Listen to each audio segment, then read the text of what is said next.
24 নম্বর পারা 19 নম্বর পৃষ্ঠায় 1 নম্বর লাইনের 29 নম্বর আয়াত সূরার নাম হামিম সাজদা।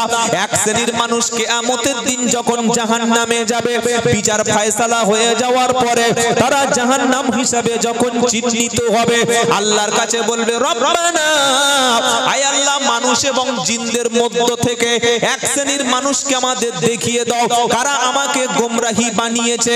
আমি মদ খেতাম, আমি জেনা করতাম, আমি টিকটক ভিডিও করতাম, আমি রিলস ভিডিও বানাতাম। অধিকাংশ বাড়ির মেয়েরা, ইয়ং মেয়েরা রিলস ভিডিও বানায়, ছেলে ফ্রি ফায়ার পাবজি খেলে, মেয়ে টিকটক ভিডিও করে, মা জেনেও মুখে কুলুপ কিছু বলা যাবে না। রিলস ভিডিও যে সমস্ত মেয়েরা করছে, টিকটক ভিডিও যে সমস্ত মেয়েরা বানাচ্ছে, এদের বাপ আর এদের মা হলো ফার্স্ট ক্লাস দায়ুস। কোন ক্লাস? জোরে বলুন। টিকটক ভিডিও বানাচ্ছে মেয়ে ছেলে, এত নোংরা নোংরা ড্রেস পরছে আপনি ভাবতে পারবেন না। বাপ দেখছে, মা দেখছে, সমাজের লোক তার কাছে বলছে, এই শওকত, তোর মেয়েটা কি করছে রে? বলে কি করেছে? কোন ছেলের সঙ্গে খারাপ কাজ করে? বলছে না। বলে তবে? বলে সে দেখে আজকে যার রিলস ভিডিও, বলছে রিলসটা কি? বলছি জানি না। এই রে তোর মেয়ে কি করছে দেখ। ও দারুণ লাগছে তো, মেয়ের রিলস ভিডিও দেখে দারুণ বলছে। ছেলে টিকটকের অ্যাকাউন্ট করে টিকটক বানাচ্ছে, দারুণ বানাচ্ছে। বাপের পিছনের কাপড় ছিঁড়ে যাচ্ছে মেয়ের পড়াশোনা শেখাতে, আর মেয়ের পিছনের কাপড় খুলে দিচ্ছে ফলোয়ার্স বাড়াতে। কি বলছি বুঝতে পারছেন না? এই যুগটার নাম হলো ডিজিটাল জাহান্নামী যুগ। এরা জাহান্নামে যাবে তবে ডিজিটাল কায়দায়, বাইরে থেকে ধরতে পারবেন না। বাইরে থেকে বোরকা, হিজাব, নিকাব কি নাই, কিন্তু ভিতরে কিছু নাই। পুরো পোশাকটা বাইরে থেকে সব একদম আল্লাহওয়ালা, ভিতরে পুরো ফাঁকা। এই ছেলে এই মেয়ে যখন জাহান্নামে যাবে, আল্লাহর কাছে প্রশ্ন করবে, আল্লাহ আমাকে মিসগাইড কারা করেছে, আমাকে সঠিক পথে কারা আনেনি দেখিয়ে দাও। আর ইনাল্লাদাইনে আদাল্লানা মিনাল জিন্নি ওয়াল ইনস, মানুষ এবং জিনদের মধ্যে থেকে কারা আমাকে বিভ্রান্ত করেছে দেখিয়ে দাও। প্রথম ধরবে বাপকে। কাকে? বাপ। বাপ জন্ম দিলে যদি বাপ হতো তাহলে কুকুরও বাপ হয়েছে। কুকুরও পিতৃত্ব দাবি করতে পারে, কিন্তু কুকুর পিতা নয়, হচ্ছে কুকুর। মানুষকে মানুষের পিতা হতে গেলে সন্তানের হাতে প্রথম যেটা তুলে দেবে, মোবাইল নয়, বাইক নয়, দামি ব্যবসা নয়, সন্তানকে প্রথম যেটা দেখাবে সেটা হচ্ছে শিক্ষা। আজ মুসলমানদের মধ্যে শিক্ষার এত অভাব। গত 20 দিন আগে আমাদের দক্ষিণ 24 পরগনার কুলপি থানার মধ্যে একটা মুসলমান ফজরের নামাজ পড়তে যাচ্ছিল, ওই মসজিদের মধ্যে তাকে কুপিয়ে আরেকটা মুসলমান হত্যা করেছে। এই খবরটা দেখেছেন নাকি? আমি বানিয়ে মিথ্যা বললাম? শোনেন নাই? সে ছবি আমাকে পাঠিয়েছে, ওখানে যারা জমিয়তের দায়িত্বে আছে, ফজরের নামাজে দাঁড়িয়ে আছে, টুপি আছে, কুপিয়ে মুসলমানকে মসজিদে হত্যা করছে। কারা করেছে? হিন্দুরা না, খ্রিস্টানরা না, জৈনরা না, ইহুদিরা না, কারা? এই কলেমা পড়া মুসলমান ভাই, একই গোরস্থানে যাদের মাটি হয়, একই মসজিদে যারা নামাজ পড়ে। এটা কেন করলো? কেন? সে ছিল একটা দলের নেতা, আর এই লোকটা চেয়েছিল ওকে সরিয়ে দিয়ে ওই পদটা আমি দখল করব। কি বলছি বুঝতে পারছেন না? আজকের পশ্চিম বাংলার জমিনে আমি কোন জায়গাকে খারাপ বলছি না। আমি মুর্শিদাবাদে গিয়ে বলে এসেছি, জলঙ্গি, মুর্শিদাবাদ, বহরমপুর, বেলডাঙ্গা, তারপরে যত থানা রয়েছে মুর্শিদাবাদের প্রত্যেকটা থানা আমি প্রোগ্রাম করি আলহামদুলিল্লাহ। তারা ভোটের সময় মাথা গরম করে, আর আমাদের ক্যানিং, বাসন্তী সাইড গুলো এবং ভাঁড়ের কিছু জায়গায় এই মুসলমানকে লেলিয়ে দেয় মুসলমানদের বিরুদ্ধে। প্রধান, উপপ্রধান এদেরকে লেলিয়ে দেয়, তোরা মারপিট করে দখল করে রাখ, উপরের পদটা কিন্তু আমি তোদের দেবো না, এটা মনে রেখে দেবেন। সেজন্য আমার মধ্যে যেটা প্রথম লাগবে, আমার সমাজে শিক্ষা লাগবে। মুর্শিদাবাদে হুমায়ুন বলে একজন ব্যক্তি, হুমায়ুন কবির, উনি বললেন মুর্শিদাবাদে বাবরি মসজিদ করবো। বলে নাই কদিন আগে? তারপরে পাল্টার একজন বিজেপি নেতা সে বলল আমরা এখানে রাম মন্দির করবো। আমি বললাম ভাই, আমি সেদিন বলে এসেছি, আমি বললাম রাম মন্দির হোক বা বাবরি মসজিদ হোক, এসব করে মুসলমানের কোনো লাভ হবে না। মুর্শিদাবাদে যদি একটা বাবরি মসজিদ করে মুসলমানদের কি লাভ হবে? কি লাভটা হবে? এমনি যা মসজিদ আছে নামাজ পড়ার লোক নেই, এমনি যা মসজিদ আছে কোরআন পড়ার লোক নেই, জুমার দিন ছাড়া আর কোনো জায়গা হয় না, দুই ঈদে ছাড়া তিনতলা ছাদে ওঠে না, ফালতু মসজিদ একটা বাড়িয়ে কি লাভ আছে? এমনি তো নামাজ পড়ার লোক নেই। মুর্শিদাবাদে যেটা দরকার সেটা ইউনিভার্সিটি, ভাঙড় এলাকায় যেটা দরকার আমাদের ক্যানিং বাসন্তী দরকার, এই গ্রাম্য এলাকাগুলিতে ভালো ভালো স্কুল, ভালো ভালো কলেজ, ভালো ভালো ইউনিভার্সিটি দরকার। তবে মানুষ পরিবর্তন হবে, তা না হলে সারা জীবন এই রকম বলে গেলে কোনো লাভ হবে না। এজন্য আল্লাহর কোরআনের প্রথম বাণী ছিল তোমাকে পড়ো, তোমাকে পড়তেই হবে। বাঙালি শুনতে পছন্দ করে, বাবারা, ভাই জানেরা, আব্বা জানেরা, দাদা জানেরা, সুদ দিয়ে বক্তব্য সারা রাত শুনবে, আর হাতে একটা বই দিলে আর পড়বে না, বই দিলে আর পড়বে না। কি করে পরিবর্তন হবে? কি করে পরিবর্তন হবে? পড়া ছাড়া, শিক্ষা অর্জন করা ছাড়া আমাদের বিকল্প কোনো রাস্তা নাই। ছেলে যেদিন জাহান্নামে যাবে, মেয়ে যেদিন জাহান্নামে যাবে, প্রথমে আল্লাহকে বলবে আল্লাহ দেখিয়ে দাও। আল্লাহ দেখিয়ে দেবে বাপ এবং মাকে। আল্লাহ বলবে ওই তোমার বাপ যে টিকটক অ্যাকাউন্ট খুলেছিলে, টিকটক আসছিলে, রিলস ভিডিও বানিয়েছিলে, তুমি নামাজ পড়তে না, কোরআন পড়তে না, দ্বীন ইসলামের কিছুই জানতে না, তোমার বাপ মা জেনেও চুপচাপ ছিল, কোনো প্রতিবাদ করে নাই। ওই বাপ মাকে দেখিয়ে দিচ্ছি, ও দুজনকে ধরো। মেয়ে বাপের গলায় পা তুলে দেবে, মেয়ে মায়ের গলায় পা তুলে দিয়ে বলবে মা আমি দ্বীন ইসলামের কিছুই জানতাম না। এমন অনেক ছেলে আছে যারা নামাজের ফরজ কটা জানে না, কিভাবে পাক হতে হয় জানে না, কিভাবে তাদের নাপাক হয়ে গেলে গোসল করতে হয় জানে না, কোরআনটা কি জানে না, ইসলামটা কি জানে না, এমন কি ওযুর দোয়াটা পর্যন্ত জানে না, ওযু শেষ হয়ে গেলে কোন দোয়া সেটা জানে না, জুমার নামাজে করাকাত নামাজ সেটা জানে না, ঈদের নামাজটা কি দোয়া বলে পড়তে হয় জানে না, জানাজার নামাজ পড়তে গিয়ে ঈদের নামাজ পড়ে বসে আছে। ঈদের নামাজে আল্লাহু আকবার বলে প্রত্যেকবার হাতটা তুলতে হয়। আর জানাজার নামাজে গিয়ে চারটে দোয়া আছে, চারটে তাকবীর আছে, তিনটে দোয়া আছে। প্রথমে আল্লাহু আকবার বলার পরে সুবহানাকা আল্লাহুম্মা ওয়া বিহামদিকা ওয়া তাবারাকা ইসমুকা ওয়া তাআলা জাদ্দুকা ওয়া জাল্লা সানাউকা ওয়া লা ইলাহা কি গাই সব বনাস করে বলে গাই, রাত 2টার সময় গাই ধরে গায়রুক ওয়া ইলাহা গায়রুক। এবার আল্লাহু আকবার বলে দরুদ, কি গো ঠিক বলছি? দুটো তাকবীর হলো। এবার দ্বিতীয় তাকবীর আল্লাহু আকবার বলার পরে দরুদ দোয়া আছে, কি দোয়া? আল্লাহুম্মা গফিরলি হাইয়িনা ওয়া মাইয়িতিনা ওয়া শাহিদিনা ওয়া গায়িবিনা ওয়া সাগীরিনা ওয়া কাবীরিনা ওয়া যাকারিনা ওয়া উনসানা আল্লাহুম্মা মান আহইয়াইতাহু মিন্না ফাআহই আলাল ইসলাম ওয়া মান তাওয়াফাইতাহু মিন্না ফাতাওয়াফাহু আলাল ঈমান বিরহমাতিকা ইয়া আরহামার রাহিমিন। আল্লাহু আকবার। আসসালামু আলাইকুম ওয়া রাহমাতুল্লাহ, আসসালামু আলাইকুম ওয়া রাহমাতুল্লাহ। যখন জানাজার নামাজ হবে দেখবেন আল্লাহু আকবার বলে কেউ আকাশের দিকে চাইছে, আল্লাহু আকবার বলে ফের কান পর্যন্ত হাত তুলেছে। ও জানে না যে জানাজার নামাজ না ঈদের নামাজ। এটা শিক্ষা দেবে কে? বাপ। ছেলে খাচ্ছে, বিসমিল্লাহ নাই, খাওয়া শেষে আলহামদুলিল্লাহ নাই, বাড়িতে দস্তরখান নাই, শিক্ষা দেবে কে? মা শিক্ষা দেবে। 4 লাখ টাকা খরচ করে ছেলেকে বিয়ে দিতে যাচ্ছে, ইমাম সাহেব কানে কানে জিজ্ঞাসা করছে বাবা গোসল ফরজ কি করে করতে হয়, নাপাক হয়ে গেলে কি করে গোসল করবি?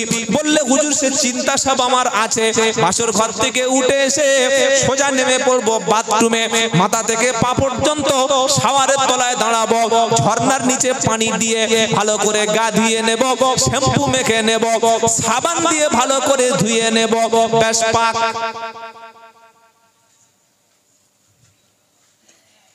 কি যে জন্ম দিয়েছে আল্লাহই জানে, পুরো ফুল নাপাক। আম্মাজান আয়েশা সিদ্দিকা রাদিয়াল্লাহু তাআলা আনহা বলছেন, রাসূল যখন গোসল করতেন প্রথমে দুই হাতের কবজিটা ধুয়ে নিতেন, শরীরের নাপাকি অংশটা যেখানে লেগে থাকার সম্ভাবনা সেটা ধুয়ে নিতেন, তারপরে ওযু যেভাবে করে পূর্ণাঙ্গ রূপে ওযু করতেন, কিন্তু পাটা ধুইতেন না। এইবার মাথা থেকে পা পর্যন্ত গোটা শরীরটা ভালো করে ধুয়ে নিতেন, একটা অংশ যেন ভিজে না থাকে, আসার আগে পাটা ধুয়ে নিতেন। ওযু হয়ে গেল, গোসল। আচ্ছা, এইরকম ভাবে গোসল কে করেছেন আজকে হাত তুলুন দেখি, মানে এটা গোসলের নিয়মটা বলে দিল। এরকম গোসল আপনারা করেন তো? হ্যাঁ, যে ছেলেটা স্করপিও গাড়ি করে বিয়ে করতে যাচ্ছে, 10 লাখ টাকা বিয়ে বাজেট, কানে কানে ছেলের বাপ, ছেলের বোনাই, ছেলের মা, মসজিদের ইমাম সাহেব দোয়াটা বলেছে? ওটা শেখানো হয়েছে? ও তো শেরওয়ানি কিনে দিয়েছে চিতপুর বাজার থেকে 12,000 টাকা দিয়ে। কি গো, হ্যাঁ, মাথায় যা পাগড়ি বেঁধে দিয়েছে, আব্দুল কাদের জিলানী রহমতুল্লাহ বেঁচে থাকলে ভাবতো যে আমার থেকে বড় জিলানী। কি বুঝলেন? তলা পুরো ফাঁকা, ওর কোনো খবর নাই। সেজন্য পাক কাকে হতে হয় এটা আগে শিক্ষা দিন। কোরআনে 3টি আয়াত এসছে মানুষকে পাক বানানোর জন্য, আল্লাহ তার রাসূলকে পাঠিয়েছে। বলুন সুবহানাল্লাহ। 3 জায়গায় রাসূলকে বলেছে। একটু গরম পানি বাবা, কেউ আসুন না, লেবে চলে গেলেন, হবে না এসব।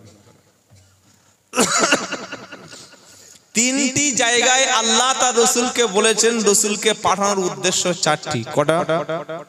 জোরে বলুন। পারা নাম্বার 28, সূরার নাম জুমা, আয়াত নাম্বার 2। রাসূল কেন পৃথিবীতে এসেছে এটা শুনুন। হুয়াল্লাযী বাআসা ফিল উম্মিয়িনা রাসূলাম মিনহুম ইয়াতলু আলাইহিম আয়াতিহি ওয়া ইউযাক্কিকুম ওয়া ইউআল্লিমুহুমুল কিতাবা ওয়াল হিকমা ওয়া ইন কানু মিন ক্বাবলু লাফি দালালিম মুবিন। তিনি আল্লাহ, তিনি তার রাসূলকে পাঠিয়েছেন এমন একটা উম্মি নিরক্ষর জাতির কাছে, উম্মিদের মধ্য থেকে, এবং সেই রাসূলকে কি দিয়েছেন? ইয়াতুলু আলাইহিম আয়াতিহি, যিনি মানুষের কাছে আল্লাহর আয়াতগুলো তেলাওয়াত করে শোনাবে। জোরে বলুন সুবহানাল্লাহ। ওয়া ইউযাক্কিকুম, তিনি মানুষকে পবিত্র শিক্ষা দেবে, মানুষকে পাক সাফ করবে। ওয়া ইউআল্লিমুহুমুল কিতাব, কিতাবের শিক্ষা দেবে। ওয়াল হিকমাতা, জ্ঞান বিজ্ঞানের শিক্ষা দেবে। ওয়া ইন কানু মিন ক্বাবলু লাফি দালালিম মুবিন। এমন শিক্ষা কোরআন দিয়ে তিনি দিয়েছে, ইতিপূর্বে কোরআন আসার আগে তোমরা ছিলে সুস্পষ্ট গোমরা বিভ্রান্তির মধ্যে। কোরআন দ্বারা আল্লাহ তার রাসূলকে, উম্মতকে পাক সাফ শিখিয়ে দিয়েছে। জোরে বলুন সুবহানাল্লাহ। মুসলমানের আদর্শ গোপ ছোট করো, দাড়িটা বড় রাখো, চুলটা পরিপাটি করে কাটো, নখগুলো ছোট করো, শরীরের অবাঞ্ছিত লোমগুলো, পশমগুলো যেগুলো রাখতে নাই সেগুলো কেটে পরিষ্কার করো, কাপড়টা গাঁটের উপরে তুলে পরো, দাঁতটা মেসওয়াক করো, চোখে সুরমা লাগাও, পরিষ্কার পরিচ্ছন্ন হয়ে চলো। এ আদর্শ মুসলমানদের, এ আদর্শ পৃথিবীতে অন্য কোন ধর্মে পাওয়া যাবে না। ইসলাম সুন্দর, ইসলামের প্রত্যেকটি আদর্শ সুন্দর। একটা মানুষ ইসলাম অনুযায়ী যদি চলে, তার দেখতে যেমন সুন্দর হবে, তার ব্যবহারটা তেমন সুন্দর হবে। আর মুসলমানের মুখের কাছে গেলে বিড়ির গন্ধে ওর বউ পর্যন্ত রাখতে থাকে, মুখ ঘুরে নদী ঘুরে, মুখে মাস্ক পরে বউর কাছে শুয়ে পড়ে। ছি ছি ছি ছি, এমন বিড়ির গন্ধ, পায়খানার চাইতে পচা গন্ধ। এই বিড়ি খায় আর নামাজ পড়ে। আল্লাহু আকবার। কি করে নামাজ কবুল হবে আল্লাহই ভালো জানে। এগুলো খাবেন না। বিড়ি, সিগারেট, খৈনি, জর্দা, তেরঙ্গা, গুটকা যা আছে প্রত্যেকটার মধ্যে রয়েছে নিকোটিন বিষ। কি আছে বলুন? বিষ। এগুলো খাওয়া মানে আপনি আপনার নিজের শরীরটাকে ধ্বংস করছেন। খাচ্ছে আর বলছে এটা খাওয়া মাকরুহ। হারামখোর কত বড় দেখেছেন? হারাম খাচ্ছে আবার মাকরুহ বলে চালাচ্ছে। মাকরুহ মানে কি? অপছন্দ। অপছন্দ কার কাছে? আল্লাহর কাছে। আল্লাহ যেটা অপছন্দ করে সেটা তোমার কাছে পছন্দ হলো কি করে? একটু লজ্জা শরম নাই যে আল্লাহ যেটা অপছন্দ করে সেটা আমি পছন্দ করি কি করে? সকলে আজ থেকে নিয়ত করুন, এই সমস্ত হারাম নিকৃষ্ট পচা খাবার আমরা মুখে দেবো না। বলুন ইনশাআল্লাহ, বলুন ইনশাআল্লাহ।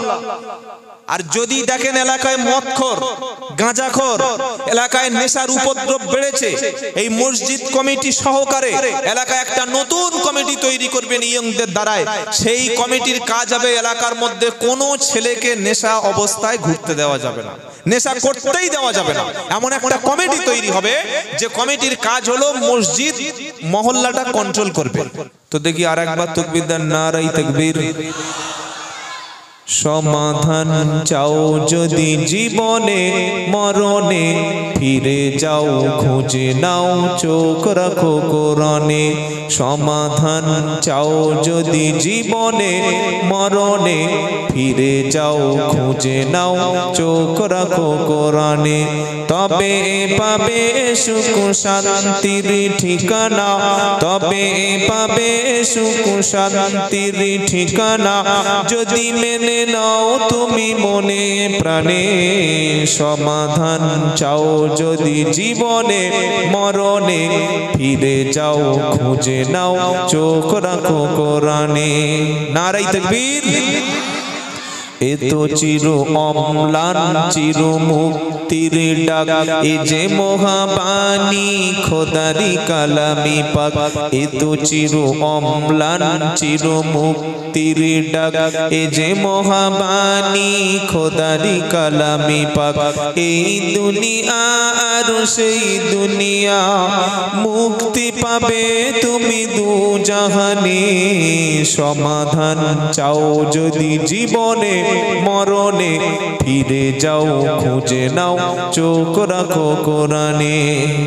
সমাধান চাও যদি জীবনে মরণে, ফিরে যাও খুঁজে নাও চোখ রাখো কোরআনে।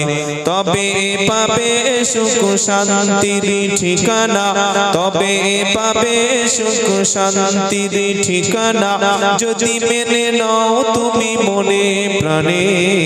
সমাধান চাও যদি জীবনে মরণে, ফিরে যাও খুঁজে নাও চোখ রাখো কোরআনে। এ বাণী সকলের নয় শুধু মুমিনের, যারাই চলবে মেনে ফল পাবে কোরআনের। এ বাণী সকলের নয় শুধু মুমিনের, যারাই চলবে মেনে ফল পাবে কোরআনের। ঘরে বলো কিংবা রাষ্ট্রে বলো, ঘরে বলো কিংবা রাষ্ট্রে বলো, অশান্তি দূর করে শান্তি আনে। সমাধান চাও যদি জীবনে মরণে, ফিরে যাও খুঁজে নাও চোখ রাখো কোরআনে। তবে পাবে সুখ শান্তির ঠিকানা, যদি মেনে নাও তুমি মনে প্রাণে। সমাধান চাও যদি জীবনে মরণে। আল্লাহুম্মা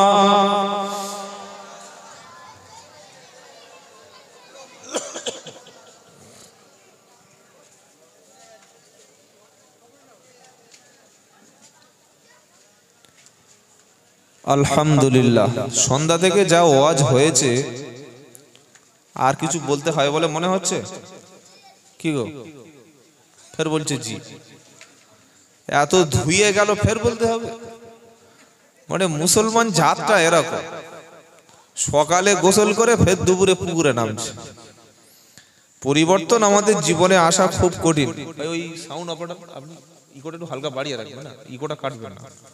এমনি আমাদের গলা ফলা ওই যা হয় সব এতেই শেষ হয়ে যাচ্ছে। প্রতিদিন যদি 3 ঘন্টা 4 ঘন্টা বকতে হয়, তার আর কি থাকে।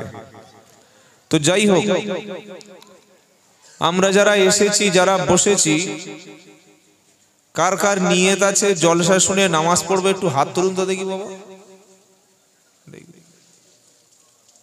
একটু ফেরেশতাগুলো দেখে রাখি। ঠিক আছে, আর একবার কষ্ট করে হাতটা তোলাবো। আগামী কাল থেকে আজকে জলসা শুনে নামাজ আর কোনোদিন পড়বেন না। কে কে হাত তুলুন দেখি। আর তুমি নামাজ পড়বে না? মাল বোঝে নাই, আন্দাজে তুলেছে, লটারির টিকিটের মতো দিয়েছে একটা, পড়ে পড়ে না পড়ে না পড়ে জায়গায় হলো। তার মানে নামাজ পড়ার একটা চিন্তা ভাবনা আছে।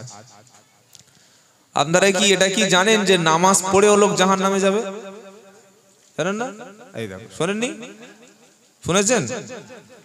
নামাজ পড়ে প্রচুর লোক জাহান্নামে যাবে, শুধু নামাজ পড়ে।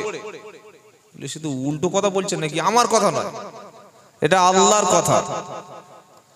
আল্লাহ নিজেই বলেছেন নামাজ পড়েও মানুষ জাহান্নামে যাবে। সেই লোকগুলো একটু দেখিয়ে দেবো, কারা কারা দেখাবো? দেখিয়ে দিচ্ছি। কোরআন শরীফের মধ্যে একটা সূরা আছে, সূরাটার নাম হচ্ছে মাউন। কি বললাম? মাউন।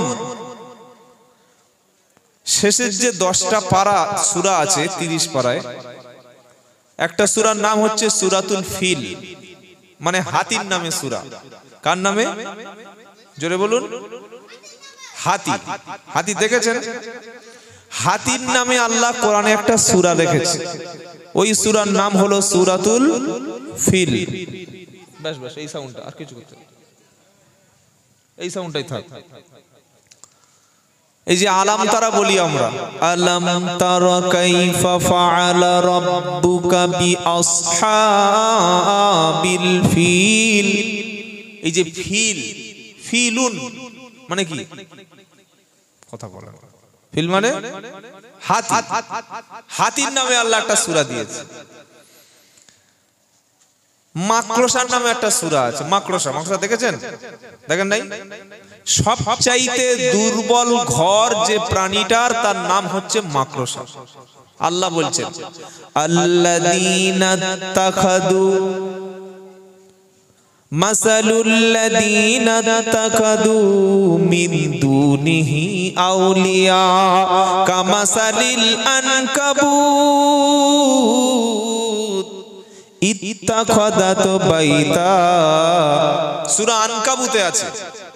আল্লাহ বলছেন এই পৃথিবীর সবচাইতে দুর্বলতম ঘর মাকড়সা, সবচাইতে দুর্বল ঘর। এত বড় কঠিন সিস্টেম ওর মধ্যে আল্লাহ দিয়েছে, যেটা পৃথিবীর কোনো ইঞ্জিনিয়ারের কাছে নাই। মাকড়সা যে ঘরটা বানায়, ওতে 16 রড নেই, 18 রড নেই, 12 রড নেই, 8 রড নেই, 6 রড নেই, সিমেন্ট নেই, ইট নেই, বালি নেই, পাথর নেই। আছে? আমি এই 1 সপ্তাহ আগে ছিলাম উত্তরবঙ্গে, মালদা জেলা। ওখানে একটা মসজিদ আছে, আপনারা দেখবেন মসজিদটার নাম হচ্ছে আদিনা মসজিদ। নাম শুনেছেন? শোনেন নাই? না শুনলে আর কি করবো, আর বলুন এত রাত্রে আর কি করে শোনাবো? এই মসজিদটার বয়স প্রায় 767 বছর। বললে আপনি দেখেছেন? হ্যাঁ, আমি দেখে এসে বলছি আপনাকে। তো ওই মসজিদটা নির্মাণ করেছিল সম্রাট সেকেন্দার শাহ। কে তিনি? তিনি একজন আল্লাহর ওলি মানুষ ছিলেন, নামাজি ব্যক্তি ছিলেন। এবং এই সম্রাট সেকেন্দার শাহ ওই আদিনা মসজিদটা মালদা জেলায় যারা গিয়েছেন 34 নম্বর জাতীয় সড়কের পাশে। এবং এই মসজিদটা হলো আমাদের ভারত, পাকিস্তান, বাংলাদেশ, শ্রীলঙ্কা, আফগানিস্তান, মানে উপমহাদেশের সবচাইতে বড় এবং সবচাইতে পুরাতন মসজিদ। তার নাম হচ্ছে আদিনা। গত বছর একটা সন্ত্রাসী জঙ্গি সে এসে হঠাৎ ওই মসজিদের মধ্যে পূজা করতে শুরু করেছে এবং বলল এটা আমার আদিনাথ মন্দির। আপনারা নাকি দেখেছেন আদিনা মসজিদে পূজা হয়েছিল? হ্যাঁ, তা আমি গেলাম গত কয়েকদিন আগে। এখন পুলিশ আর কাউকে ঢুকতে দিচ্ছে না, ক্যামেরা নিয়ে, ফোন নিয়ে ঢুকতে দিচ্ছে না, সব বাইরে রাখতে হবে। ওই মসজিদের বেশিরভাগ অংশগুলো, ছাদগুলো, মিনারগুলো সব খসে খসে খসে খসে পড়ে গেছে। এরকম মসজিদ ধসে গেছে, নষ্ট হয়ে গেছে, প্রায় 200 মসজিদ কলকাতায় আছে। তো আমি যতটুকু ওই মসজিদটা দেখে গবেষণা করলাম, মসজিদের উপরে যত কাজ ছিল সব ছোট ছোট ছোট ছোট 1.5 থেকে 2 ইঞ্চি এরকম এরকম চওড়া চওড়া ইট। কত কোটি যে ইট লেগেছে আল্লাহই জানে। আর মসজিদের তলার পোরশনটা বিশাল বড় বড় স্টোন পাথর, এবং সেই পাথরগুলো যে কিভাবে আজ থেকে 800 বছর আগে কেটেছিল, এবং প্রত্যেকটা এত সূক্ষ্ম সূক্ষ্ম ডিজাইন, অনেকে হয়তো দেখেছেন, না দেখলে ভাবতে পারবেন না কিভাবে করেছে। তো আমি যেটা বলতে যাচ্ছি, এত বড় বড় স্ট্রাকচার গুলো মানুষ তৈরি করেছে। আমরা যে ঘর করি, ইঞ্জিনিয়ার প্ল্যান দেয়। আল্লাহ বলছেন পৃথিবীর মধ্যে সবচাইতে দুর্বল ঘর হলো মাকড়সার ঘর, সবচাইতে দুর্বল। এবং এই মাকড়সার মুখ থেকে যে লালা বার হয়, ওটা পরবর্তীকালে হয়ে যায় সুতো। কি হয়ে যায়? সুতো। সুতো সুতো বোঝেন আপনারা তো? এদিকে সুতোর মানে মেশিনের কাজ বেশি, সেলাইয়ের কাজ। সুতো, ওই সুতোটা এত হালকা, অনেক বিজ্ঞানী গবেষণা করে বলেছেন সারা পৃথিবীটা যত বড়, এই পৃথিবী পরিমাণ যদি মাকড়সা এত বড় একটা ঘর বাঁধে, নির্মাণ করে, ওই মাকড়সার ঘরের ওজন হবে হয়তো 8 থেকে 9 কেজি। বলুন না সুবহানাল্লাহ।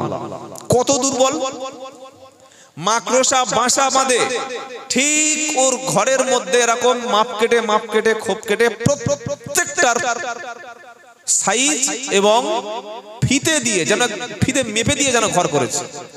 ঠিক মাঝখানে বসে থাকে, কিছু পেলেই ঝাঁপিয়ে পড়ে। আর ওই ঘরটা এত দুর্বল, কিছু লাগলেই সঙ্গে সঙ্গে ভেঙে পড়ে যায়। কি পড়ে না? পড়ে না? আল্লাহ কি বলছেন? মাসালুল লাযীনা তাখাযু মিন দুনিহি আউলিয়া কামাসালিল আনকাবুত। আল্লাহকে ছেড়ে, শুনছেন আপনারা? আল্লাহকে ছেড়ে, রবকে ছেড়ে, খোদাকে ছেড়ে, খোদার ঘরকে ছেড়ে অন্য কোন আউলিয়া, অন্য কোন মাবুদকে, অন্য কোন উপাস্যকে যারা রুজি দাতা বলে মনে করেছে, ভাগ্য নিয়ন্ত্রণ বলে মনে করেছে, সন্তান দেবে মনে করে বিশ্বাস করে নিয়েছে, উমুক হুজুরের কাছে যদি যেতে পারি, যেমন খাজা মঈনুদ্দিন চিশতি আল্লাহর ওলি ছিলেন, তার ওসিলায় ভারতবর্ষের মানুষ কলেমা পেয়েছে। কিন্তু কিছু মুসলমান আছে আজমিরে এই নিয়েতে যায়, ওখানে গেলেই বাচ্চা হয়। কি যায় না? হ্যাঁ না বলুন না? কেউ ফেরে না খালি হাতে, খাজার তোর দরবারে। প্রচুর মুসলমান আছে 3 বার আজমিরে গেলে একবার কি হবে জানে না, একবার হজ হবে। 3 বার আজমিরে গেলে একবার কি গো? কেউ ফেরে না খালি হাতে, খাজার তোর দরবারে। 3 বার আজমির থেকে ঘুরে এসে বলছে হুজুর আমি আজমিরের হাজি। কবরে একবার তোর কাফনটা খুলে রেখে পিটবে, কাফনটা খুলে রেখে ল্যাংটা করে পিটবে কাদা কাদা। আজমিরে গেলে হজ হয়? হজে যাওয়া ফরজ যাদের সম্পদ আছে, আর আজমিরে যাওয়া ফরজ, ওয়াজিব, সুন্নত, নফল কিচ্ছু নয়।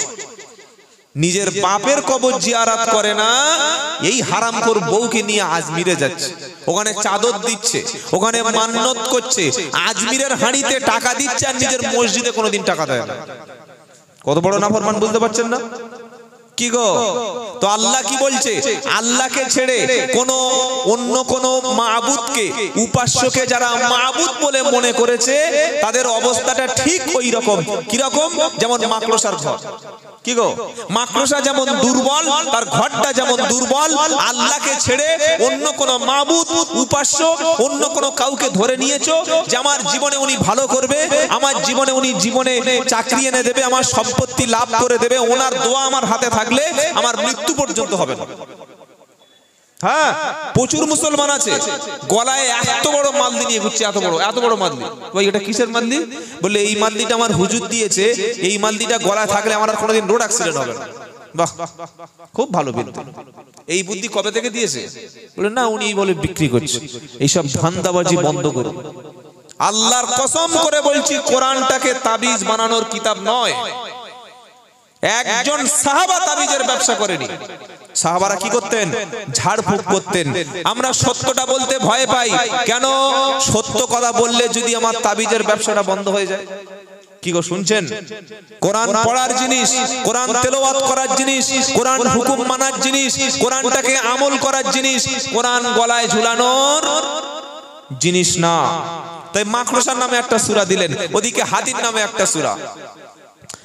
এবার একটা সূরা আছে, সেই সূরাটার নাম হচ্ছে সূরাতুন নামল, মানে পিঁপড়ের নামে একটা সূরা দিয়েছেন আল্লাহ। সুবহানাল্লাহ বলবেন না? পিঁপড়ে পিঁপড়ে পিঁপড়ে দেখেছেন? বিভিন্ন সাইজের পিঁপড়ে আছে, বিভিন্ন সাইজের। যেরকম কালো বড় বড় একদম বিশাল যে বড় সাইজের পিঁপড়ে, যেটা কামড়ালে সঙ্গে সঙ্গে লোক লাফ দিয়ে ওঠে, আমাদের ওই বারাইপুর চাম্পাটিতে বলে ওটা কাঠ পিঁপড়ে। আপনাদের এখানে কি বলে? বিষ আছে জানেন তো, একটু মাথাটা লাল মতো। তো ওই রকম কয়েক হাজার পিঁপড়ে গর্তের পাশে এরকম এক জায়গায় সমাবেশ করে মানে পিঁপড়েদের আলোচনা চলছে। হ্যাঁ, আর নবী সুলাইমান আলাইহিস সালাম একদম এই অনেক দূর থেকে আসছে, এই বুইদা থেকে আসছে। কি বুঝলেন? ঘোড়ার পিঠে চড়ম চড়ম চড়ম চড়ম চড়ম করে কোরআন সূরা নামল। পিঁপড়ের যে সর্দার, পিঁপড়ের যে লিডার, পিঁপড়ের যে প্রধান, সে এবার কি বলছে?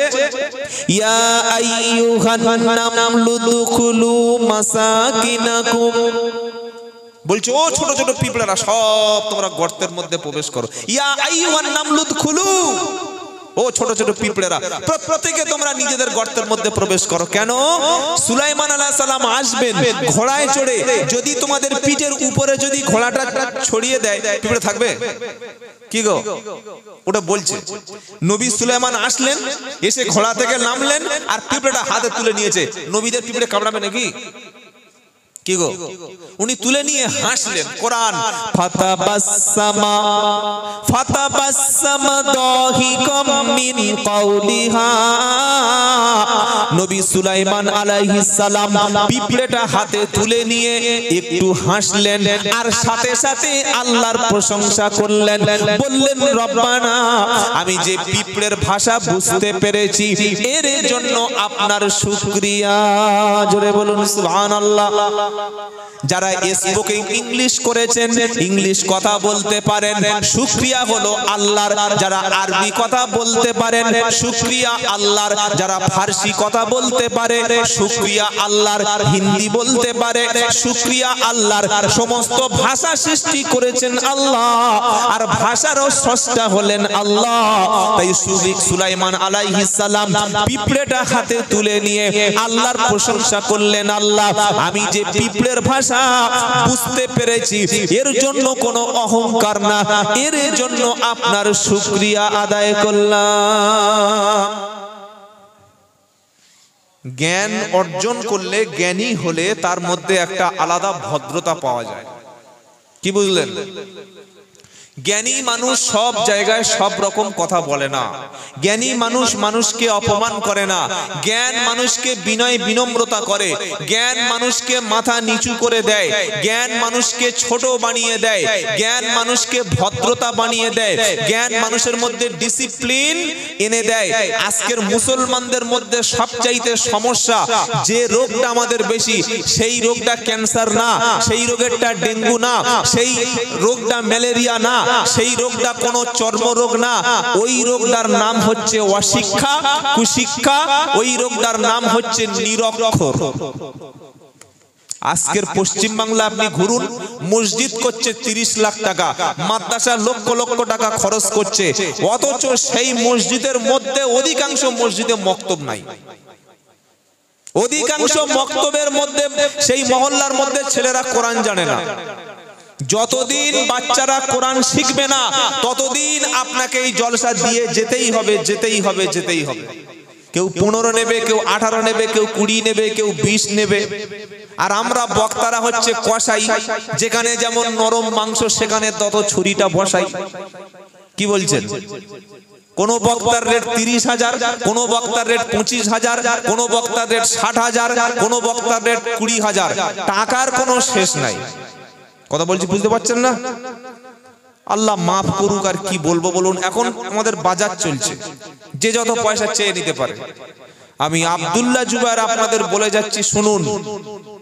যদি কোনো বক্তা, এইবার কিন্তু আমার বিরুদ্ধে বলছি, আপনাদের নয়, যদি কোনো বক্তা, যদি কোনো আলেম টাকা ডিমান্ড করে, টাকা দাবি করে, টাকা চেয়ে নিয়ে ওয়াজ করে, টাকা কম দিলে গাড়ি স্টার্ট না দেয়, বুঝতে হবে এটা আলেম নয়, এটা হচ্ছে পেটুক খুরে মৌলানা। কি মৌলানা? পেটুক খুরে মৌলানা। যদি বলেন হুজুর কেন এরকম বললেন, তাহলে আপনি ঠিক আর সবাই ভুল।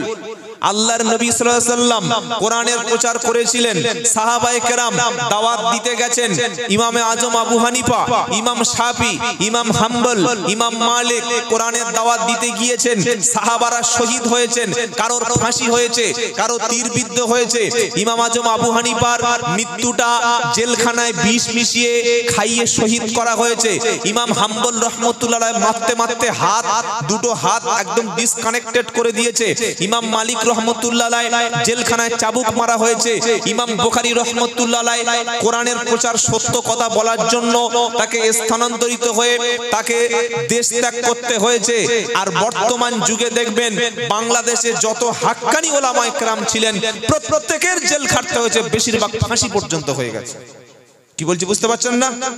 আর সৌদি যেটা মক্কা যেটা মদিনা, হাজার হাজার হাক্কানি আলেম মক্কা মদিনার জেলখানার মধ্যে এখনো বন্দী আছে। এত বড় বড় আলেম যারা বিশ্ব বিখ্যাত আলেম, সেই জেলগুলো সবগুলো বন্দী আছে। যে সময় ফিলিস্তিনে মানুষ লাশ খুঁজে, মানুষ লাশকে দাফন করবে, কাপড় নাই। সোশ্যাল মিডিয়া দেখুন, কলম পত্রিকা, দিন দর্পণ পত্রিকাগুলো দেখুন, Al Jazeera channel, English channel, আরবি চ্যানেলগুলো দেখুন, আপনি দেখবেন ফিলিস্তিনে কাপড় শেষ, আর কাপড় নাই। ফিলিস্তিনে আর কাপড় নাই, কাফন শেষ। মানুষ তাদের কম্বল, ব্ল্যাঙ্কেট, চাদর, প্লাস্টিক জড়িয়ে দাফন করে দিচ্ছে। এটা কেউ দেখেছেন না? আমি বানিয়ে বলছি বলে মনে হচ্ছে, কেউ দেখেন নাই? সেই সময় আমরা বক্তারা দাম দক্ষিণে করছি, 2 ঘন্টায় 30,000, 2 ঘন্টায় 15,000, 2 ঘন্টায় 20,000। এই ব্যবসায়ীদেরকে আপনাদের চিনতে হবে, যারা ব্যবসা করছে। কোরআনের কথা বলবেন, হাদিসের কথা বলবেন, মানুষ খুশি হয়ে যেটা দেবে আলহামদুলিল্লাহ। সূরার নাম ইয়াসিন, কোরআনটা খুলুন, আল্লাহ বলছে তোমরা তাদের স্মরণ করো। কাদের? ইত্তাবিউ মাল্লা ইয়াসআলুকুম আজরাও ওয়া হুম মুহতাদুন। তোমরা তাদের স্মরণ করো যারা তোমাদের কাছে কোনো পুরস্কার চায় না, তোমাদের কাছে কোনো বিনিময় চায় না, কোরআনের দাওয়াত দিয়ে তোমাদের কাছে কোনো কিছুর লোভে আসে না, সত্য কথাটা বলতে আসে, কোরআনটা মানুষের কাছে শোনাতে আসে। এটা হলো নবী এবং রাসূলদের দায়িত্ব, ডিউটি। নবীদের দায়িত্বটা কি? আমরা সকলে নবুয়াতের দায়িত্ব পালন করছি, অর্থাৎ আল্লাহ পাক নবীকে শুনিয়ে দিয়ে গেছেন, আইয়ুহার রাসূল বাল্লিগ মা উনজিলা ইলাইকা মির রাব্বিক ওয়া ইল্লাম তাফআল ফামা বাল্লাগতা রিসালাতা ওয়াল্লাহু ইয়াইসিমুকা মিনান নাস। 6 নম্বর পারা, 18 নম্বর পৃষ্ঠা, 9 নম্বর লাইনের 67 নম্বর আয়াত, সূরা মাইদা। আল্লাহ বলছেন, আইয়ুহার রাসূল, হে আমার প্রিয় রাসূল, বাল্লিগ, প্রচার করো, তাবলীগ করো, পৌঁছে দাও। তাবলীগ মানে শুধুমাত্র ঝোলা ঝাপটা নিয়ে বিবি বাচ্চা ছেড়ে মসজিদে এসে শুয়ে পড়েছে, দিনের প্রচার করছে এলাকায় নিজের খেয়ে, এটার নাম শুধু তাবলীগ না, এটাও একটা তাবলীগের অংশ। যিনি আজান দিচ্ছেন তিনিও তাবলীগ করছেন, যিনি ইমামতি করছেন তিনিও তাবলীগ করছেন, যিনি সোশ্যাল মিডিয়ায় দিনের পক্ষে লিখছেন তিনিও তাবলীগ করছেন, যিনি পত্রিকার মধ্যে ইসলামিক কলাম লিখছে তিনিও তাবলীগ করছেন, যিনি মিডিয়ায় ইসলাম প্রচার করছে তিনিও তাবলীগ করছে, আমিও বক্তব্য করছি, এটাও তাবলীগ হচ্ছে। তাবলীগ মানে প্রচার করা। আল্লাহ বলছেন, হে আমার রাসূল, হে আমার প্রিয় রাসূল, বাল্লিগ, পৌঁছে দাও, তাবলীগ করো, মানুষের বাড়ি বাড়িতে পৌঁছে দাও। আপনাদের গ্রামে যারা তাবলীগ করতে আসে, মসজিদে জামাতের কাজ হয় তো 3 দিন এসে ক টাকা নিয়ে যায়? কত নেয়? কিছু নেয় না। কত নেয়? নেয় না। তার মানে তো ধান্দাটা খারাপ, তাই তো? টাকা নেয় না মানে ধান্দা খারাপ। আর যারা 2 ঘন্টায় 30,000 নেয় এই মালগুলো ঠিক আছে, তাই না? কি গো? হ্যাঁ, 2 ঘন্টায় 30 না এই মালটা ঠিক আছে, আর নিজের খেয়ে এসে যাচ্ছে ওই মালটা খারাপ। মানে বাঙালি তো এমন জাত, চোখের মধ্যে আঙুল না দিলে মাল বুঝবে না। বাঙালি সাপের জাত, মরে গিয়ে তবে সোজা হবে, না মরলে সোজা হবে না। ছাগল, ছাগল একটা জাত, প্রত্যেক নবীকে ছাগল চড়াতে হয়েছে। ও ডান দিকে বলবেন বাম দিকে যাবে, বাম দিকে বলবেন ডান দিকে যাবে। একটা লোক এসি গাড়িতে নেমে আপনার খেয়ে আপনার গলায় ছুরি চালিয়ে বাঁশ ভরে দিয়ে 30 নিয়ে গেছে, ওই লোকটা ভালো। আর পকেটের খেয়ে পকেটের পয়সা খরচ করে মসজিদে এসে যে কোরআন শিখিয়ে দিচ্ছে ওই মালটা খারাপ। কি বুদ্ধি বলুন? হ্যাঁ, আমরা অত বোকা নাকি? সব গ্রামে যদি তবলিগ চালু হয়ে যায়, জলসা, আর কেউ পয়সা হুজুরদের দেবে? কেউ তাবিজটা ফ্রি পয়সা লিখে নেবে? কি গো, নেবে? কেউ বাড়িতে বাড়িতে মিলাদ পড়াবে? মোচনমানি মিলাদ, ছেলে হলে মিলাদ, ছেলে অসুস্থ হলে মিলাদ, বউয়ের বাচ্চা হয় না মিলাদ, 2টো বাচ্চার দিন মিলাদ, মরে যাচ্ছে মিলাদ, 3 দিনের দিন মিলাদ, 10 দিনের দিন মিলাদ, 40-এর দিন মিলাদ। আর যেদিন মারা গেছে ওই দিনটা পরের বছর মৃত্যু বার্ষিকী। কি বার্ষিকী? মানে জন্মবার্ষিকী, মৃত্যুবার্ষিকী, মোচন, প্রত্যেক দিন মিলাদ। আর যত মিলাদ হবে তত লাভ, তত লাভ। লাভ কার? আমার আর এই মাইক মানে লাভ আছে। যত মিলাদ হবে, মনে রাখবেন, কোরআনের মাহফিল, তাফসিরুল কোরআন মাহফিল, জলসার যেমন প্রয়োজন আছে, যারা নিজের টাকা খরচ করে আপনার পাড়ায় এসে দিন শিখিয়ে দিচ্ছে তাদেরও প্রয়োজন আছে। এই কথাগুলো জলসায় বলতে দেবেন না যে আমি যেটা করছি এটাই সঠিক, বাদ বাকি সব এইগুলো আর বলবেন না। প্রচুর মসজিদ আছে পশ্চিম বাংলায়, আমার গাড়িতে খারাপ ঘুরবেন, আপনি দেখিয়ে দেবো, আমার খাইয়ে আপনাকে দেখাবো। মসজিদের সামনে লেখা আছে এই মসজিদে কোনো অন্য দলের লোক ঢুকতে পারবে না। তোর বাবার মসজিদ, তোর বাবার মসজিদ। মসজিদ মানে তবলিগ আসবে, ফুরফুরা আসবে, আজানগাছি আসবে, কাদরি আসবে, চিস্তি আসবে, হানাফি আসবে, হাম্বলি আসবে, শাফি আসবে, মালিকি আসবে, সবাই আসবে। এমনকি নরেন্দ্র মোদী সাহেব যদি আসে, অমিত শাহ যদি আসে, দিলীপ ঘোষ যদি আমার মসজিদে আসে, ইসলাম জানতে আসে, তাদের আসতে দেব না, দেব না। ইয়েস, এটা সার্বজনীন, এটা বিশ্বজনীন। তুমি মসজিদে লিখে রেখেছো এই মসজিদে আমার দল ছাড়া অন্য দল ঢুকবে না। দল তুমি বানাবার এই অথরিটি তোমার কে দিয়েছে? আল্লাহ এবং রাসূলের কথা যদি মসজিদে আলোচনা না হয়, আল্লাহর কথা যদি মসজিদে না বলতে দেয়, রাসূলের কথা যদি মসজিদে না বলতে দেয়, দ্বীনের কথা যদি মসজিদে না আলোচনা হয়, কোরআনের শিক্ষা যদি মসজিদের মধ্যে না থাকে, কোরআন শেখাতে এসেছে তাকে যদি মসজিদ থেকে বার করে দেওয়া হয়, বুঝতে হবে ওটা ওর বাপের পার্টি অফিস, ওটা মসজিদ না। লিখে দে আমার বাপের পার্টি অফিস। কি বলছি বুঝতে পারছেন না? হ্যাঁ, প্রচুর মসজিদ আছে পশ্চিম বাংলায়, দক্ষিণ 24 পরগনায় আছে। পশ্চিম বাংলা ছেড়েই দিলাম, যে মসজিদে লিখে রেখেছে অন্য কোন দল মত এ মসজিদে চলবে না। ছি ছি ছি ছি ছি, তওবা তওবা, আস্তাগফিরুল্লাহ। কি করে মানুষ হেদায়েত হবে? তাহলে তাবলীগ মানে শুধুমাত্র মসজিদে এসে শুয়ে দিন প্রচার, এটা শুধুমাত্র শুধু এইটুকু এটা তাবলীগ, কিন্তু শুধুমাত্র এটা না। আমি যে বলছি এটা তাবলীগ। আপনি একজনকে বললেন ভাই চলো মসজিদে যাই, নামাজটা পড়ে নি, এটা কি হলো? এটা কি হলো? এটাও তাবলীগ হলো। তা আল্লাহ তার রাসূলকে বলছে ইয়া আইয়ুহার রাসূল বাল্লিগ, প্রচার করো। এবার প্রচার কি দিয়ে হবে প্রশ্ন এই জায়গায়। মা উনজিলা ইলাইকা মির রাব্বিক, ও আমার প্রিয় নবী, ও আমার প্রিয় রাসূল, আপনি যখন তাবলীগ করবেন, আপনি যখন প্রচার করবেন, আপনি যখন মানুষদেরকে দ্বীনের পথে আনবেন, কি দ্বারা তাবলীগ করবেন?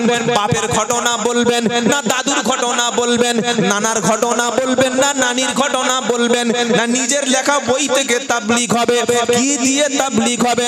এইবার আল্লাহ পাক শোনাচ্ছে মা উনজিলা। শুনছেন? মনে দিকে আছে তো? এদিকে কথা বলছে কারা? হ্যালো, কথা বলবেন, খাল পার হয়ে উপরে চলে যান, এখানে কথা বলার জায়গা নেই। যদি খুব প্রয়োজনে আস্তে আস্তে একজন বলুন, কোনো ডিস্টার্ব করবেন না। আমার দুটো শ্রোতা হলে তাই ভালো, যদি একজন শুনে গিয়ে আমল করে ওটাই লাভ। 14টা ছেলে জন্ম দিয়েছে, কেউ ভাত দেয় না বাপের, ওরকম ছেলে জন্ম দেওয়ার চাইতে হিজড়ে হয়ে যাওয়া ভালো। কি বুঝলেন? হ্যাঁ, তো আল্লাহ কি বলছেন? কারণ পড়াশোনা করে গবেষণা করে এসে কথা বলতে হয়। কোরআনের সূরা মাইদার এই আয়াতে তাবলীগের কথা বলা হচ্ছে। তাবলীগটা কি আপনাকে বুঝতে হবে। আল্লাহ বলছেন নবী তুমি প্রচার করো, তুমি দাওয়াতের কাজ করো, পৌঁছে দাও। কি দিয়ে তুমি তাবলীগ করবে, কোন কিতাব থেকে তাবলীগ দেবে, কিসের দ্বারাই মানুষকে তাবলীগ করবে, ওইটা এবার শুনুন। মা উনজিলা ইলাইকা মির রাব্বিক, তোমার আল্লাহর পক্ষ থেকে, তোমার উপর থেকে, তোমার আল্লাহর পক্ষ থেকে তোমার কাছে যে কিতাব এসেছে, তোমার কাছে যে ওহী এসেছে, ওর দ্বারা তুমি মানুষকে পৌঁছে দাও, ওর দ্বারা তুমি মানুষকে তাবলীগ করো। মানুষকে যখন দ্বীনের দিকে আহ্বান করবে, কোরআন দ্বারা তুমি আহ্বান করো। কি দ্বারা? জোরে বলুন।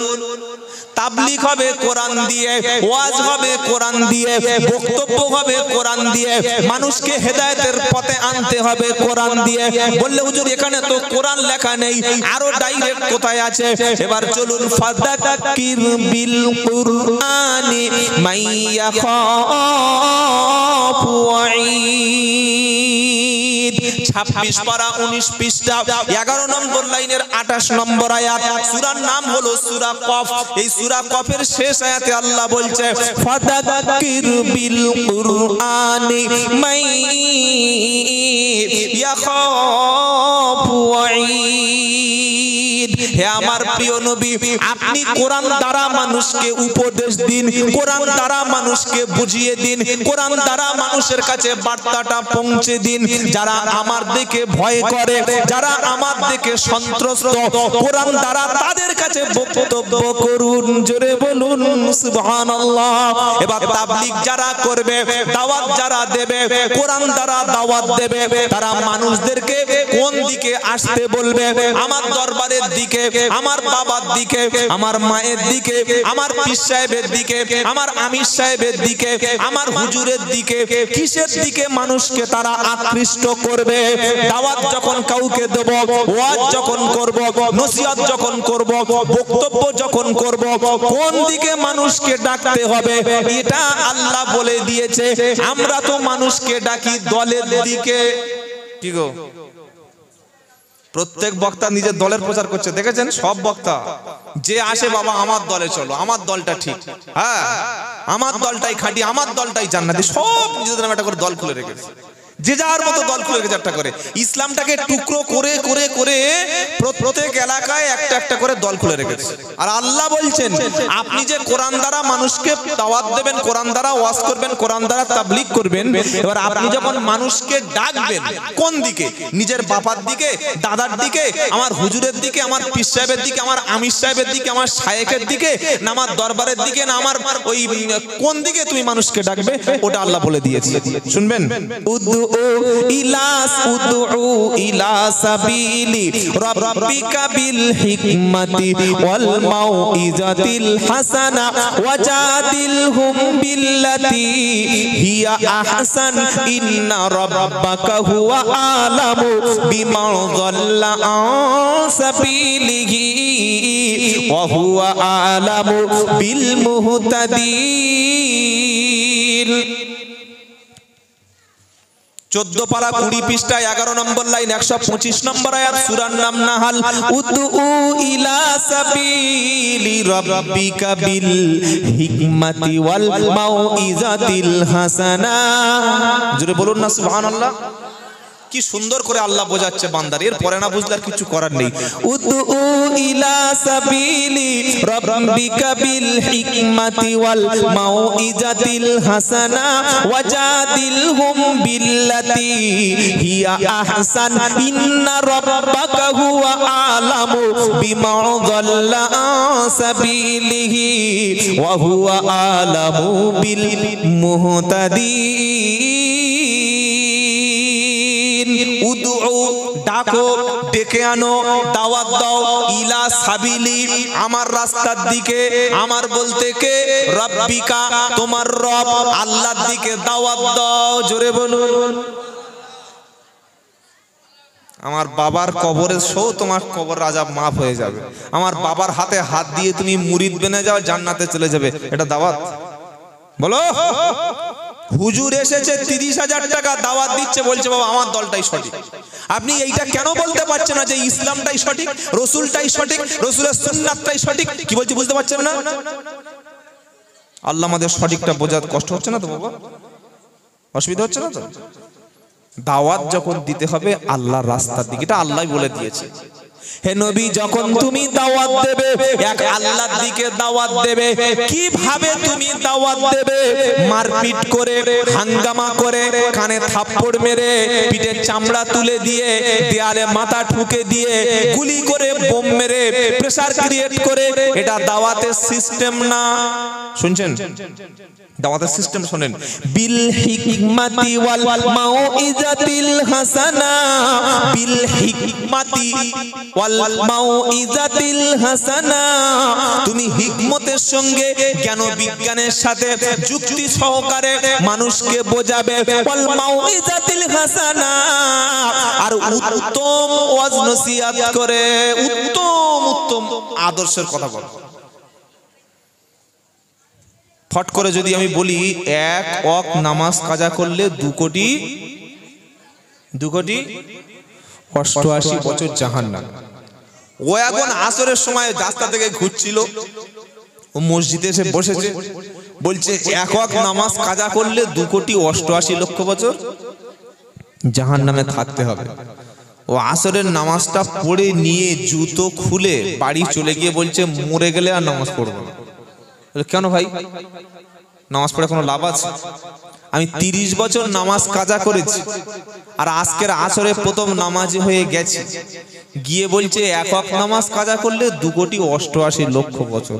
তাহলে আর বাবা আমার জীবনে তো এখন 40 বছরের নামাজ কাজা, তা আমি আর জান্নাতে যেতে পারবো? হিসাব করলে তো কম্পিউটার হ্যাং করবে।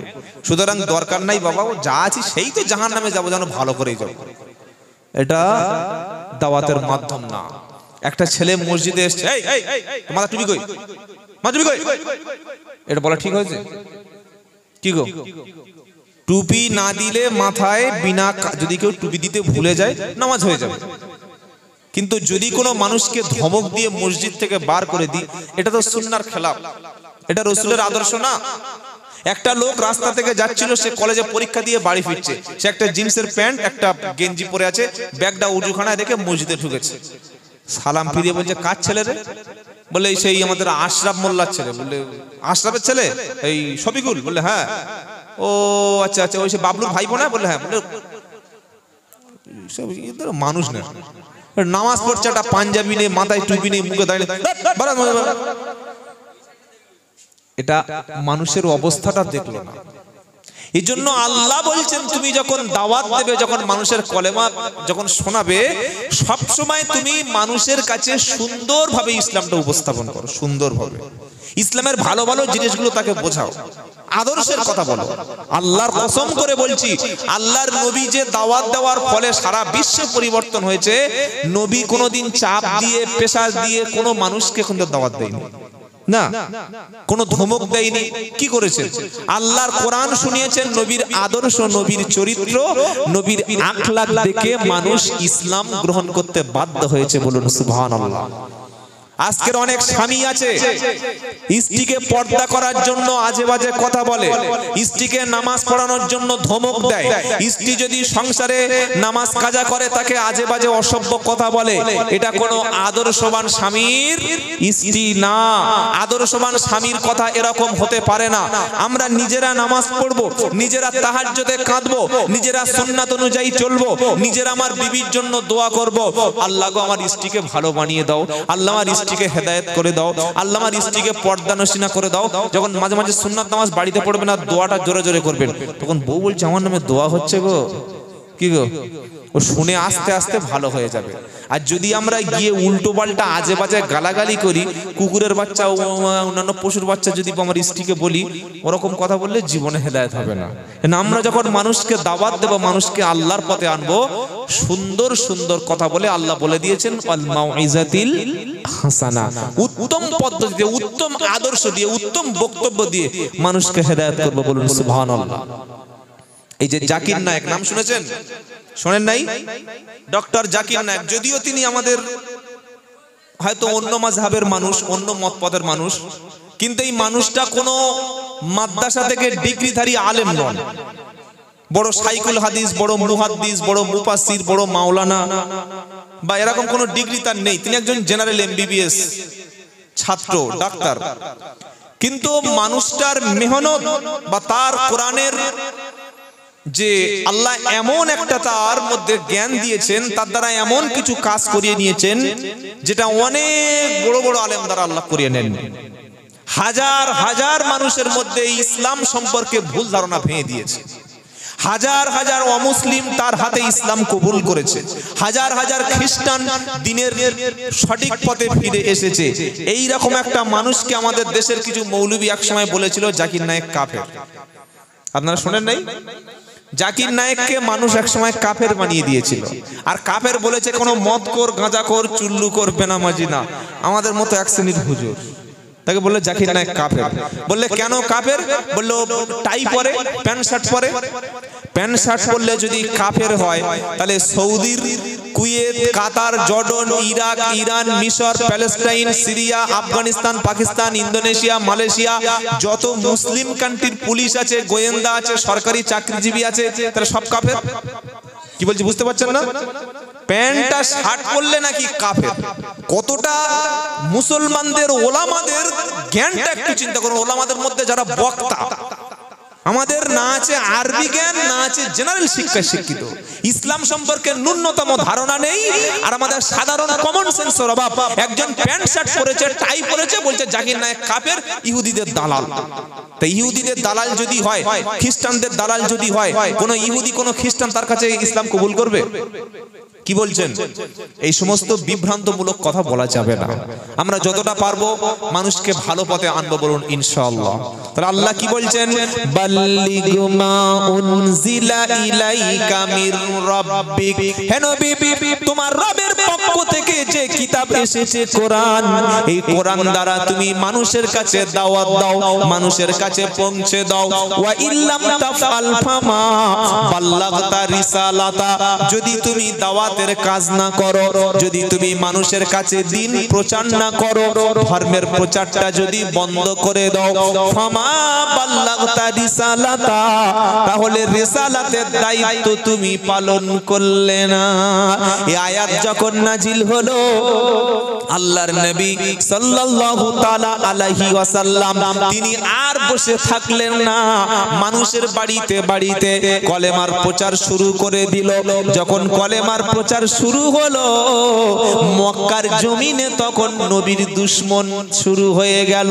যে মক্কার মানুষগুলো এতদিন নবীকে বলেছে আল আমিন, এতদিন নবীকে বলেছে as-সাদিক, সত্যবাদী, যখন কলেমার দাওয়াত শুরু হলো, জান্নাত জাহান্নামের কথা, আখিরাতের কথা, এক আল্লাহর কথা দিয়ে নবীজি যখন শুরু করলেন, তখন নবীর বিরুদ্ধে ফতোয়া দিতে শুরু করলো। এই সমাজটা বড় কঠিন সমাজ, সবার সঙ্গে মিলেমিশে চললে আপনি হবেন এক নম্বর বক্তা, আপনি হবেন এক নম্বর হুজুর। হারামের বিরুদ্ধে, সুদের বিরুদ্ধে, ঘুষের বিরুদ্ধে, দুর্নীতির বিরুদ্ধে, জালিমদের বিরুদ্ধে যখন আপনি মুখ খুলবেন, কলম ধরবেন, তখন লোক বলবে সমাজ বিরোধী। আল্লাহ নবী সাল্লাল্লাহু আলাইহি সাল্লামের বেলায় তাই শুরু হলো, নবীকে মারার চক্রান্ত শুরু করলো। নামাজ পড়তে গেছে, উটের নাড়ি বুড়ি নবী সাল্লামের ঘাড়ে চাপিয়ে দেওয়া হয়েছে, নবী ছটপট ছটপট করছে, হত্যা করে দেবে।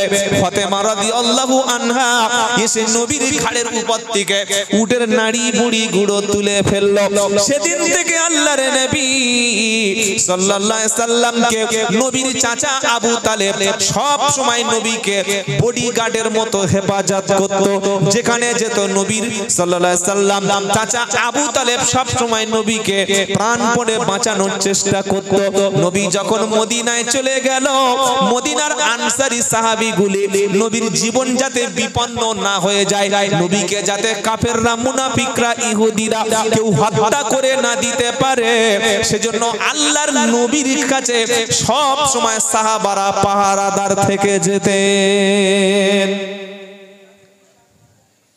একদিন আল্লাহর নবী রাত্রেবেলা একটা অভিযানে গিয়ে তাঁবুতে ভিতরে শুয়ে আছে। তাঁবু, এ বাবা, এই ছেলে, এখানে চা নয়, যার প্রয়োজন হবে সে গিয়ে খেয়ে আসবে। বাবা আপনাকে চা খাওয়ার খুব প্রয়োজন, যদি প্রয়োজন হয় গিয়ে খেয়ে আসুন। চা খেয়ে খেয়ে বাঙালি শেষ, ভালো জিনিস খাবে না। সকালে একটু দুধ খাই, ও বাদ দিয়ে গাঁজা খাচ্ছে, ডাব বিক্রি করে দিয়ে আর আইসক্রিম খাচ্ছে, খেয়ে জীবনটা শেষ করবে। কি বুঝলেন?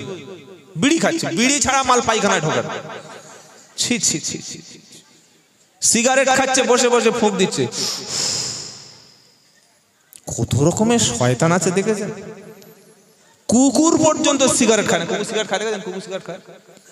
এই যে সিগারেট, খৈনি, বিড়ি, তেরেঙ্গা, শান্তি, গুটকা, জর্দা, শেখর, এই যারা খায়, দাঁত গুলো দেখেছেন কি ফার্স্ট ক্লাস দাঁত? দেখেছেন দাঁতগুলো? হা করলে মনে হচ্ছে যেন ফারাক্কা ব্রিজ, দাঁতগুলো এমন হয়ে গেছে, কালো নোংরা। ছি ছি ছি। এটা মুসলমানের দাঁত ওই আকৃতি হয়? কুকুর দাঁত মাজে না, তাও কুকুরের দাঁত ভালো আছে। আস্তাগফিরুল্লাহ। কুলু ওয়াশরাবু, আল্লাহ বলছেন খাও এবং পান করো, এবং পবিত্র জিনিসটাই তুমি খাও। আল্লাহর নবীর খাবার ছিল একদম A1 কোয়ালিটির খাবার। নবী খেজুর খেতেন। কোন খেজুর? আজওয়া খেজুর। 1 কেজির দাম 4 থেকে 5000 টাকা। ও খেজুর 7টা খেলে কোনো সাপ, কুকুর, মানে যত বিষাক্ত প্রাণী কামড়ালে কোনোদিন আপনার বিষ হবে না। জোরে বলুন সুবহানাল্লাহ। আর কি খেতেন? ছাগলের দুধ। কি গো? হ্যাঁ, আমরা তো গরুর দুধ পর্যন্ত পাই না, ওই আমুল দুধ কি খাচ্ছি আল্লাহই জানে।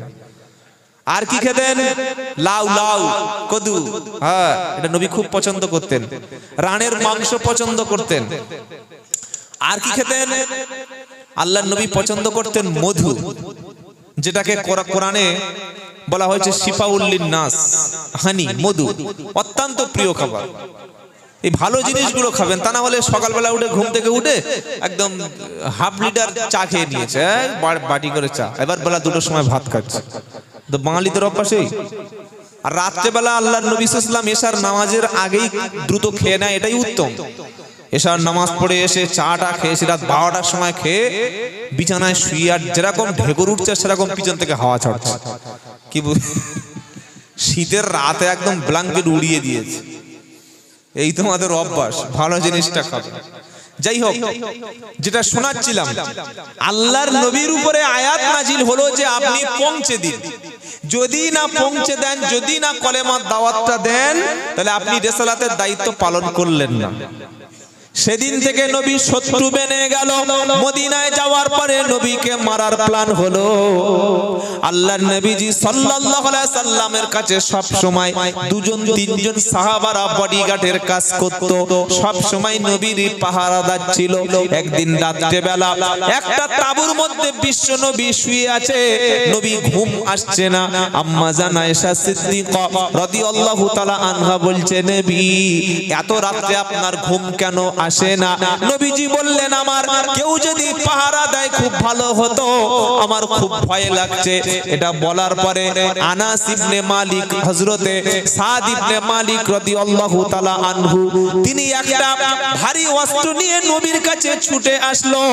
বললেন, আল্লাহর নবী, আমি আজকের সারা রাত আপনার পাহারাদার বেনে গেলাম। এই আয়াতটা নাজিল হওয়ার আগের ঘটনা। এবার আল্লাহ পাক বলছে, নবী ওয়া ইল্লাম তাফআল ফামা বাল্লাগতা রিসালাতা আল্লাহু ইয়াসিমুকা মিনান নাস। হে আমার নবী, আপনি প্রচার করবেন, দাওয়াত দেবেন, তারপরে লোক যদি আপনার কোনো ক্ষতি করে, আপনার জীবনহানি হয়, আমি আল্লাহ মানুষদের অনিষ্টতা থেকে আমি আল্লাহ আপনাকে বাঁচিয়ে নেব। জোরে বলুন সুবহানাল্লাহ। এই আয়াত যেদিন নাজিল হলো, সেখান থেকে আল্লাহর নবী আর কোনো পাহারাদার নিতেন না। সেখান থেকে নবী তিনি মৃত্যু পর্যন্ত আমার আল্লাহর পাহারাদার হিসাবে ফেরেশতাদের উপরেই ভরসা করতেন।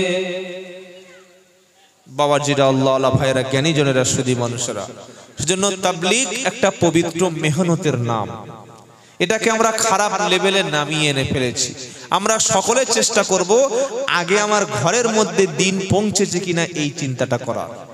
আল্লাহ কিয়ামতের দিন জিজ্ঞাসা করবে, তোমার ঘরে তোমার ছেলে, তোমার মেয়ে, তোমার স্ত্রী, তোমার পুত্র, এদের মধ্যে কতটা দিন এনেছিলে, এই বিষয়ে আল্লাহর সামনে দাঁড়াও, উত্তর দাও। না দিয়ে যেতে পারবেন না।